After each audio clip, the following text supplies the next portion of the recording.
All right. Hello. I'm Jen Wostrom. Thank you again for coming. We're here because we have one heck of a special library in Redding, Connecticut, started by arguably the funniest person to walk the planet ever, Samuel Langhorne Clemens.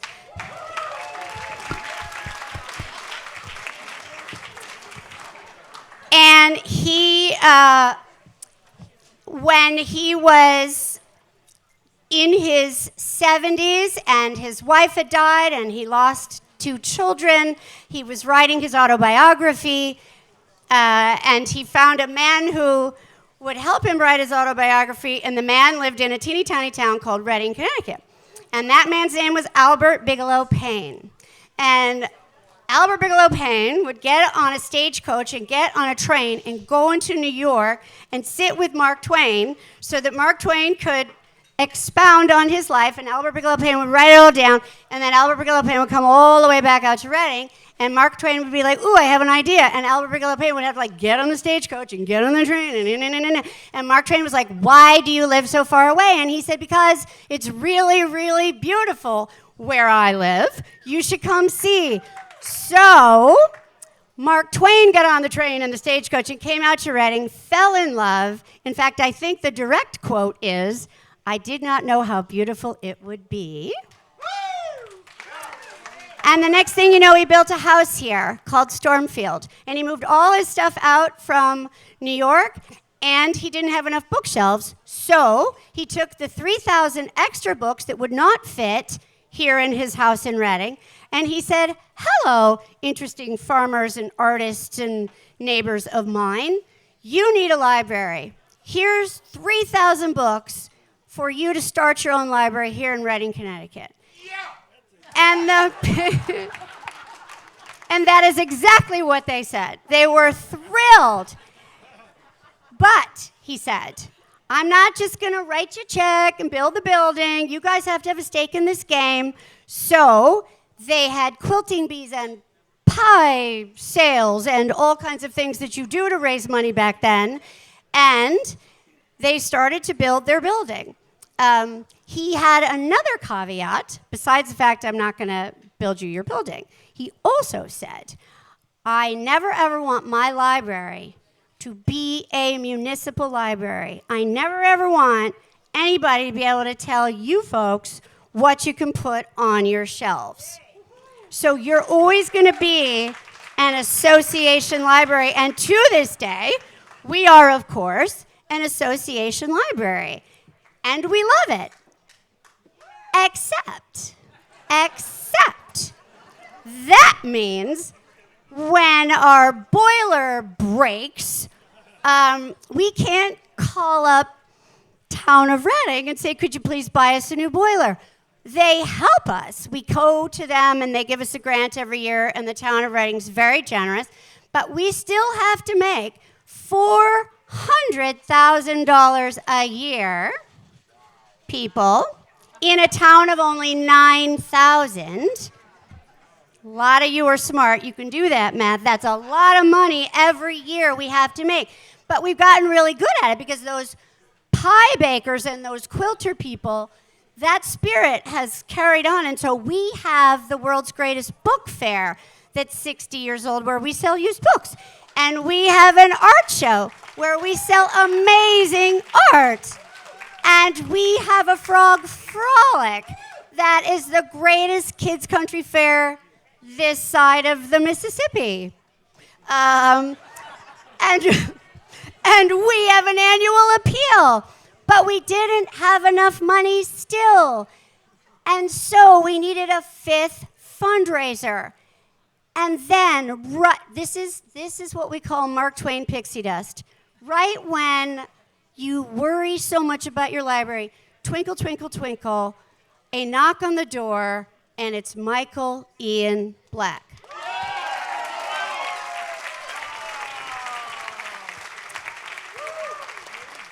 And he says, I'm not even aware that you need $400,000 a year.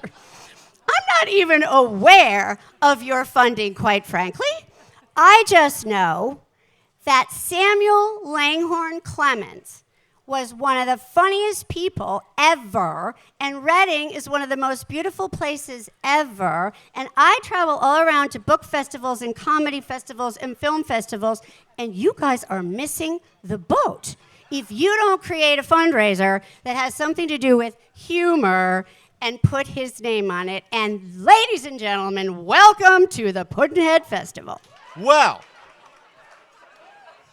so as most of you, I guess all of you know, tonight we originally intended to honor the amazing and hilarious Amy Schumer.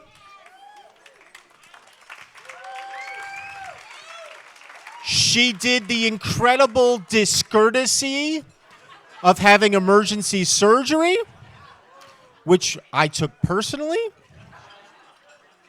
She is doing well, so I don't feel bad shit-talking her. She is apparently recuperating, and she did want to be here. She loves Mark Twain, which is how I was able to get her with the, hey, it's Mark Twain, you know, come celebrate Mark Twain. And she was like, oh, yeah, all right, I feel bad. I'll do it. But when she got ill, she did make a little video for us right before her surgery. So in a way, it's too bad she got through the surgery, because this could have been her last filmed thing, and it would have been for us, you know. It would have been incredible, but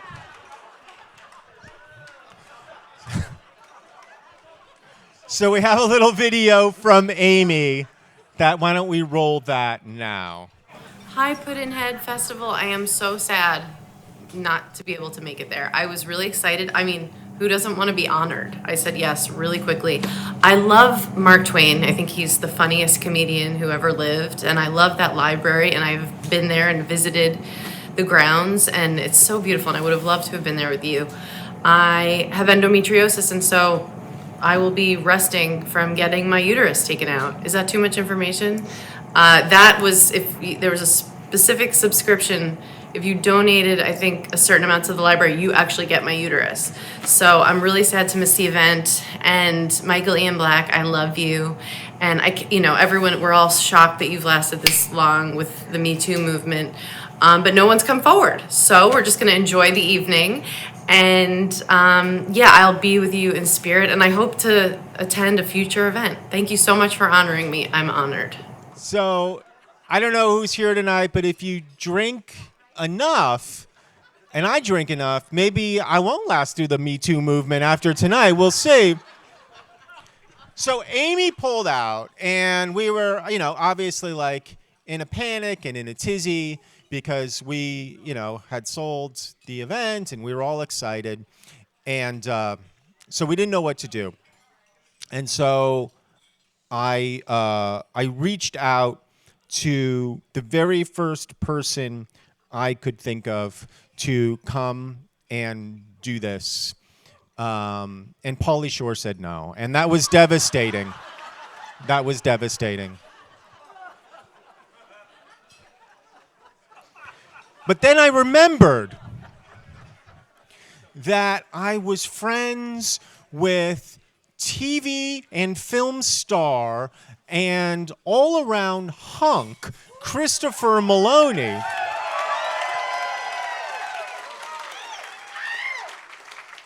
And I thought maybe, just maybe, he has nothing better to do. And as it happens, he did not. So you know him. I mean, most people know him best as, what is your rank? Captain? Detective? What do you do? Detective Elliot Stabler on Law and Order SVU. I will present a spoon, but the spoon. I won't. And he did that for 12 years. And then he was like, I'm done being a cop. I got other stuff to do, and he showed up in a bunch of amazing movies, including something, I don't know if you guys are watching, but my wife and I are binging, and just binged, The Handmaid's Tale Season 3. He's amazing and creepy in that. We just watched him get violently put down by the handmaid there. And now he is back as Detective Elliot Stabler in Law and Order Organized Crime. And it is my pleasure and honor to welcome to Pudd'nhead, Christopher Maloney.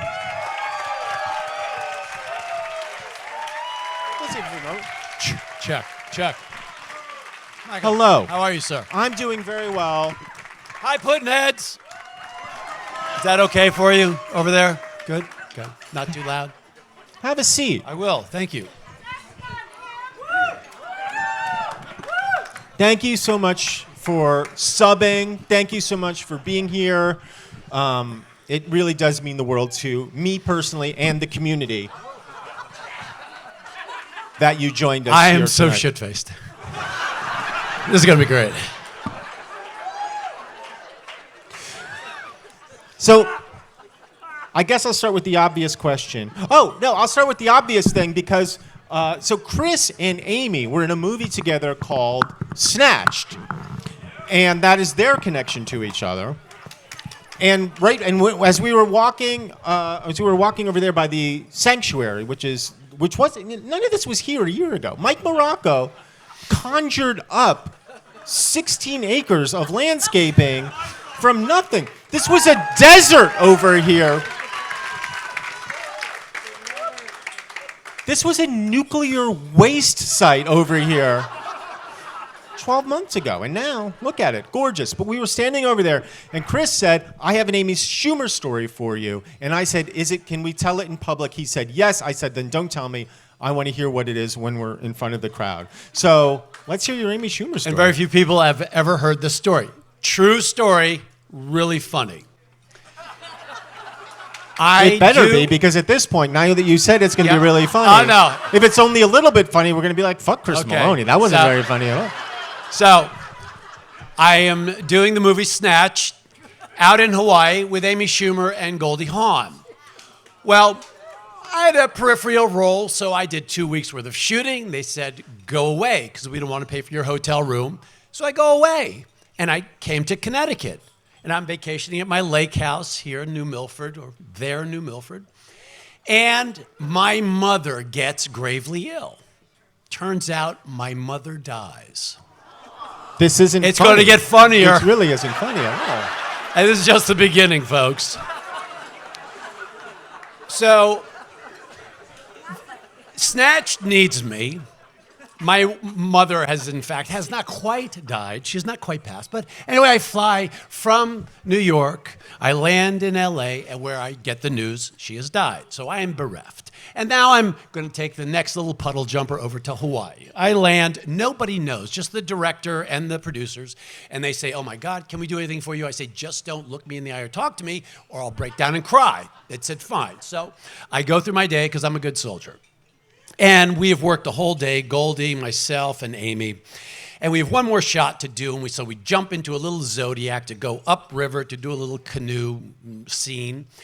And Goldie snuggles up. I'm in the middle. Goldie is here, and Amy is there. And Goldie snuggles up next to me. She goes, just chit-chat. And she said, where were you? What were you doing? I said, well, I was back in D.C. She goes, I'm from D.C.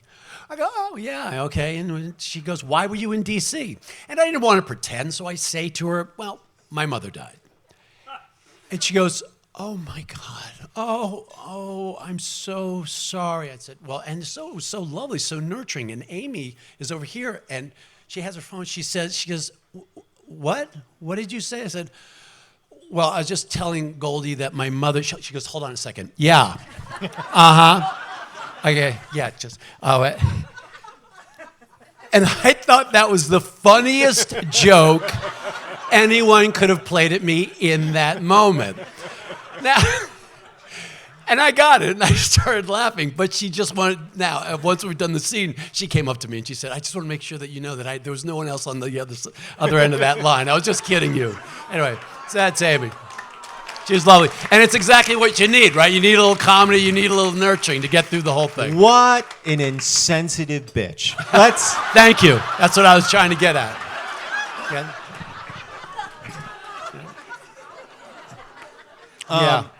I don't know if she wants me to do this or not, but I'm friendly with Amy's sister, Kim. And when Amy said she would do it, I said to Kim, will you come and hang out? And Kim said, I'd love to. Amy canceled. Kim said, I'm still coming. Is that cool? I'm like, yeah, it's cool. Kim's here tonight. And I just want to acknowledge that she's here. She's a delight. Super funny. And she prepared 45 minutes of comedy. I hope that's all right. I also just want to say, my foot kind of hurts, but like, I still showed up.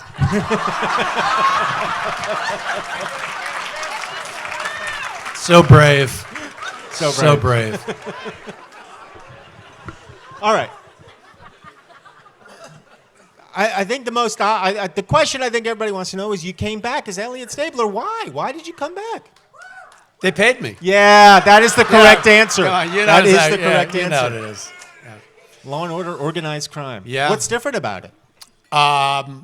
It's 8-episode arcs, so I get to tell more in-depth stories. Mm-hmm. I always So felt you probably that, need like guest stars to do like 8 episodes Yep. and whatever. And big arcs. so guys I've who always just felt aren't crime working and had to was leave disorganized. Connecticut to go to Savannah because Yeah. they couldn't afford the taxes here. So I don't know. Well, Just saying. I talked over you. What were you saying? But it was really interesting. No? Okay. Yep. They paid- Thank you. Yep. I would have bid on that monkey, but I only have 1 season under my belt.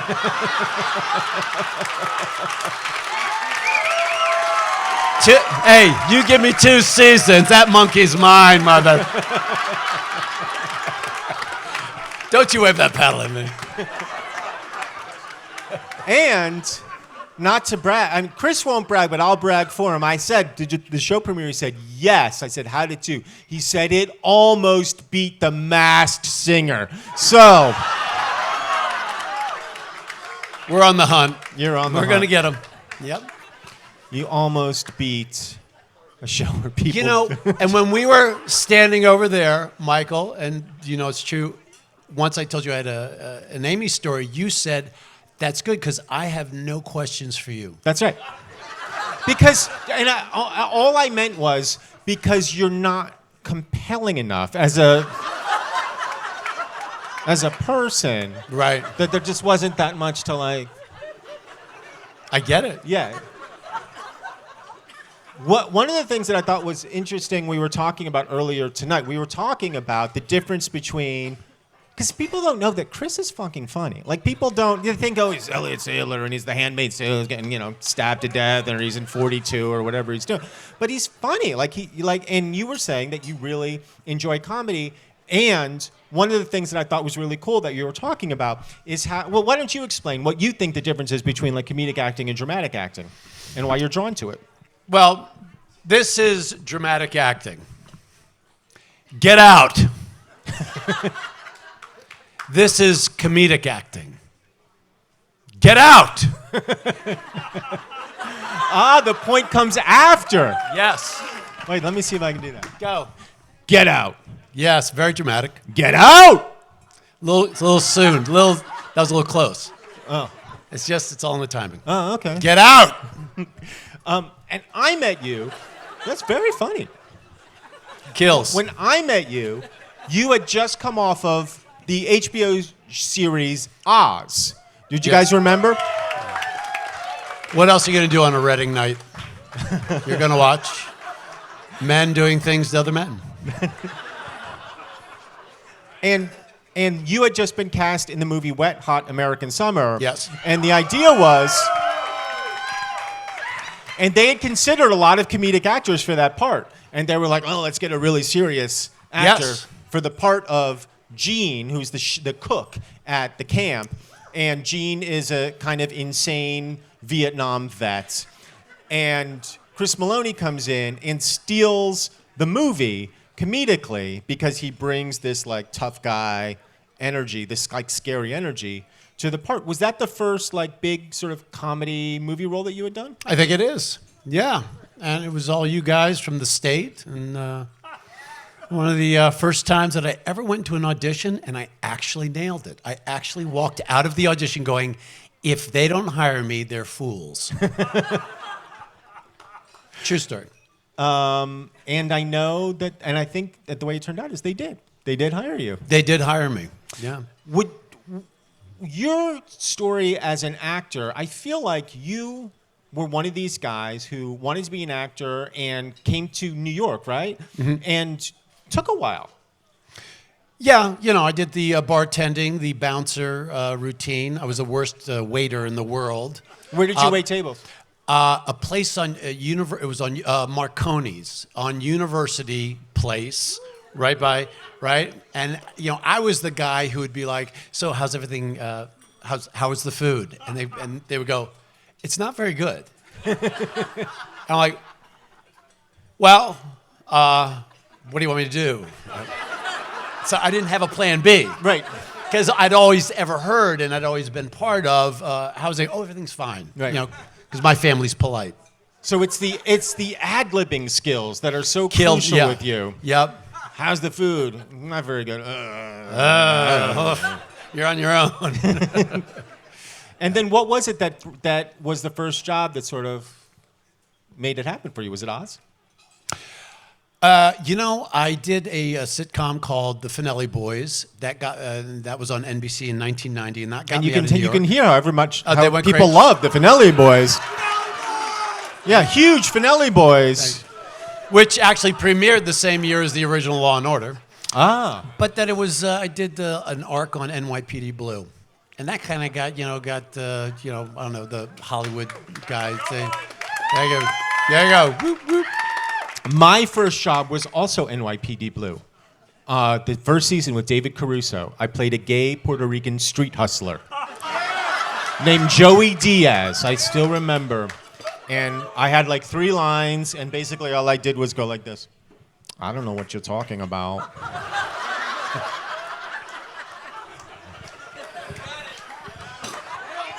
I did Nailed pretty good, it. right? And then I said, get out. Yep. Yeah. Good. And from NYPD Blue, that led to Oz? Yeah. Well, that led to doing Homicide: Life on the Street, which led to Right. Oz, and then Law and Order. Yeah. Sorry, people looked at you and they were like, cop, dude's a narc. Let's hire this guy. Yeah, I guess. Was it hard? Is it hard to do like one job for like 12 seasons? Because, actors, like, we're pretty, vocabulary word, peripatetic. We like to kind of move around, go from thing to thing. Thanks, guys. Yeah. Thanks. I'm a New York Times bestselling author as well. I don't know if anybody mentioned that, but peripatetic. Was it fun? Was it hard doing 12 seasons as the one character on one show? I'll take that as a yes. No, it was a very interesting job. It was an interesting job because as we went on, it became kind of a public service for people because no one had ever discussed sex crimes, that thing that all societies have, and it's a scary subject to bring to light. And all of a sudden, people would come up to you and they would share their stories with you. Oh, weird. Well, Like you as Chris Maloney? yeah, they would. Oh, weird. No, no, because they're, and you felt as though you were doing. They'd be like, Chris, let me tell you about my uncle. That would be weird. I'm sorry. That would be I've weird. heard that story. Of course you did. And you have to, it interesting to be put in that place because you go into it going, well, I'm an actor, I got a job, and that's what I'm doing. But then all of a sudden, you realize that it kind of resonates and it has a deeper meaning for certain people, and you're like, oh, now I kind of have a responsibility in a kind of way. It was interesting. It was really, it was meaningful. But now you're doing organized crime. Yeah, that's going to be a whole different set of people. And no one's come coming up to me you. going, "Oh my God, I was shook down one time. It was really horrible." No. My God, my uncle had a RICO charge against him. No, it's not the same thing. Yeah.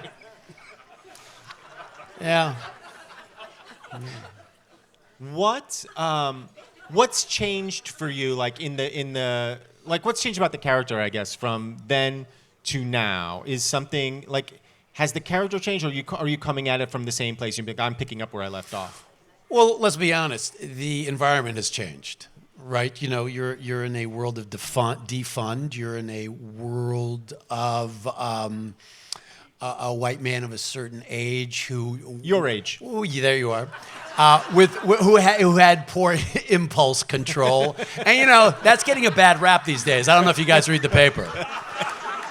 So, you know, I'm tiptoeing a little bit, and I'm trying to check the temperature, and you know, it's just it's an interesting environment to reintroduce that particular character.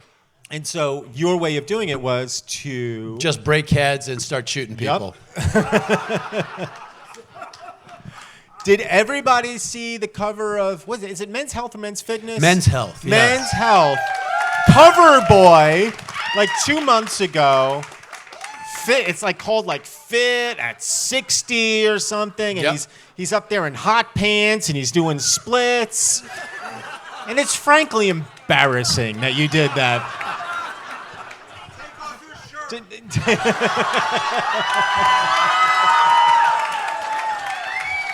Start the bidding.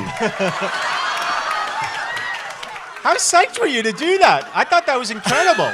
The paddle is up.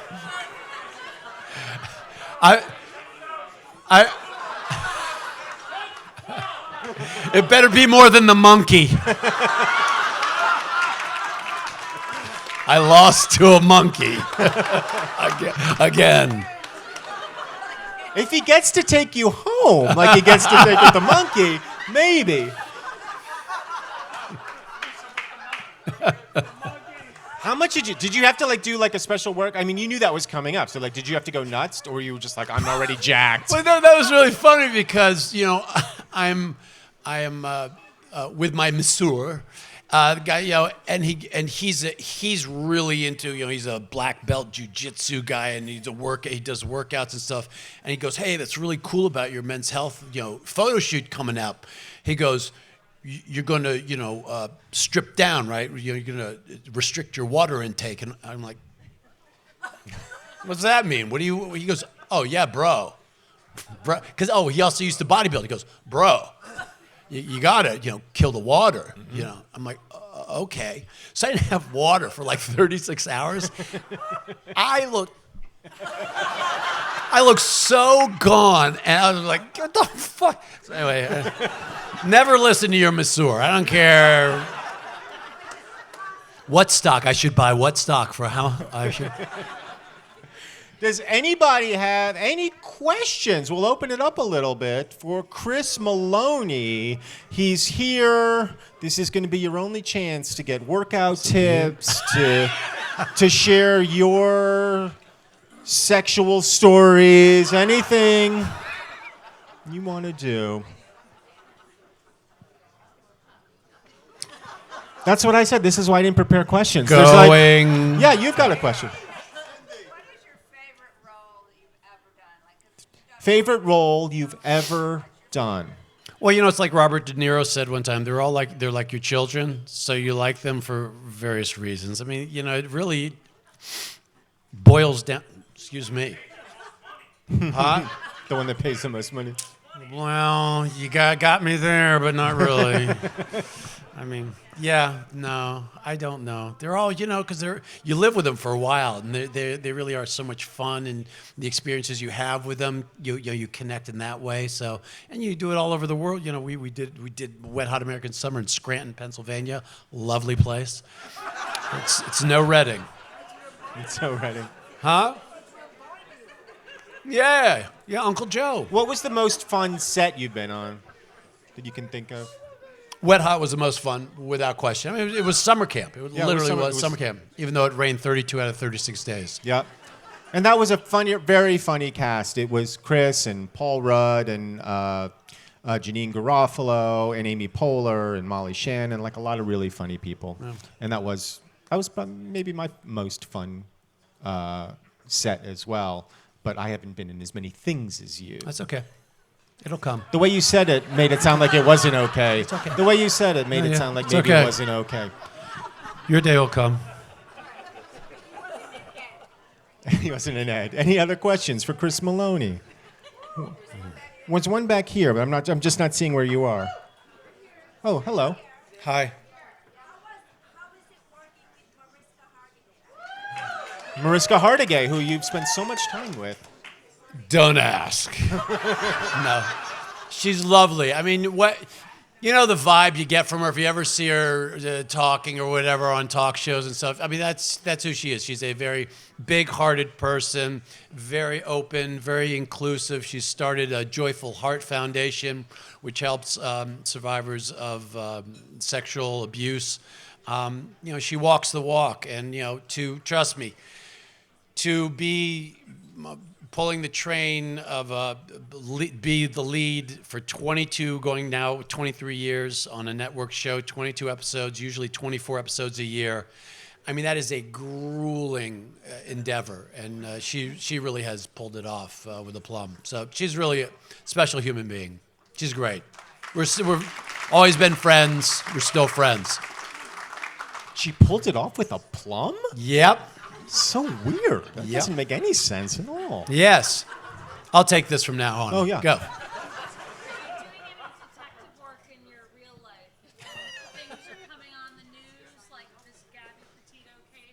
It's a great question. Are you doing any real... Well, Do you have insights that the rest of us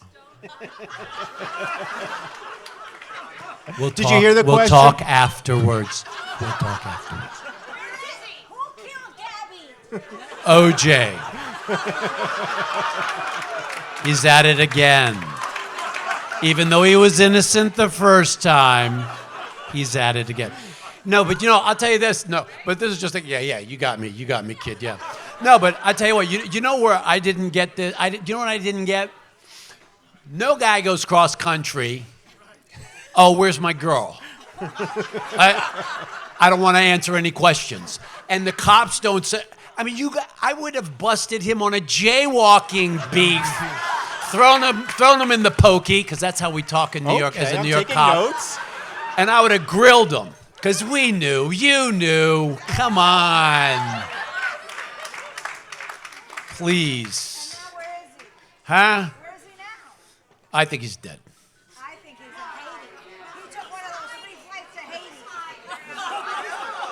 All right. I mean, That's thinking outside the box. anybody else? We'll take one or two more. Just one or two, though. In the back over here. Yes? You got your hand up? So many people, if they're lucky, have a moment when they realize what they want to do for the rest of their life. Do you have a moment in your life where you knew this is what you wanted to do? Do you have a moment in your life when you knew this is what you wanted to do, Christopher Maloney? Yes. And it's very romantic. First, my mother died. Yes, I'll get to that.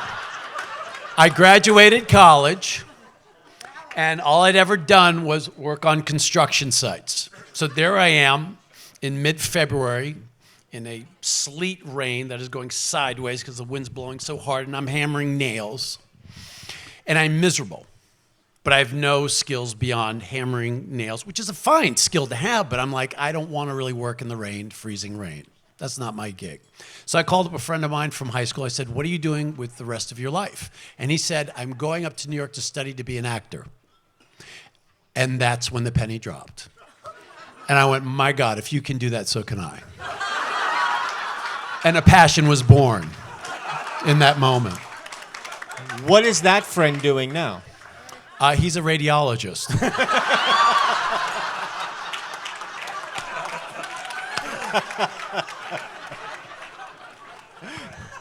We'll take one more. I know you had a question, sir, over here. Weren't you both on the Helpsters show? And didn't you play a cop on the Helpsters show as well? Oh, on the Helpsters show. Yeah. That's like the Muppet. That's a Muppet Yeah. show. I was on that show too. Yeah. Oh, my God. Yeah. We have so much in common. Did you play a cop on the Helpsters? I did. I forget what I did. I was really high at the time. No, I wasn't. I don't get stoned around puppets. One rule. But the puppeteers are never not stoned. That's the weird thing. Well, that's what I thought. I wanted to. All right, we'll take one last per Chris Maloney's request. I'm Yes. very busy. Maria has a question. The hardest role you've ever played and why? I have the answer to that. I did a movie called Runaway Bride with Julia Roberts. And a big commercial comedy movie has a very particular comedic sensibility. It can't go too broad, too blue, can't be too bawdy. I mean, even when they do the cutesy little, it was a tough line for me to walk because I can spin out of control. So I felt as though I was at my aunt's house and had to be on good behavior and yet attempt funny. That was the hardest one. Even though I loved everybody and it was really fun, but. Well, what was hard? It was just hard to sort of stay in that middle lane. Yeah, to not go. Yeah, because especially because Gary Marshall who was directing it, was such a pro and knew exactly what he wanted, and you just had to play within the boundaries and yet still give it the personality that you wanted to. And so, do you feel like you're the reason that movie flopped? Yeah. Chris Maloney. Wait, before you go. We have a little bit of business left. There's a spoon. Where the hell is the spoon? Wait a minute. Oh, it's fell. I don't understand that though. I'm gonna give it to you. Wait, but I don't get the spoon. Hold on a second. This is ritual. Okay, good. So I'm giving him a goddamn spoon.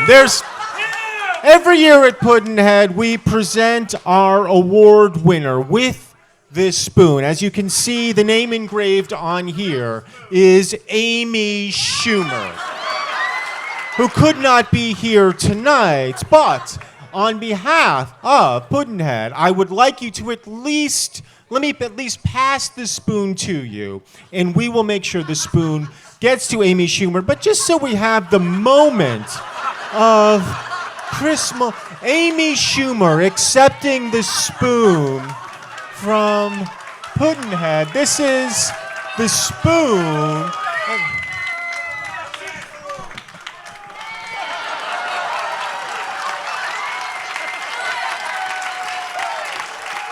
But wait a minute. We could not leave you empty-handed, Chris Maloney. We have for you. Now, these things are coveted. These are coveted. These are not brought out for just anybody. I saw them in the gift shop. It does not. These are not available for purchase anywhere. This is the coveted Wit and Wisdom Mark Twain bust.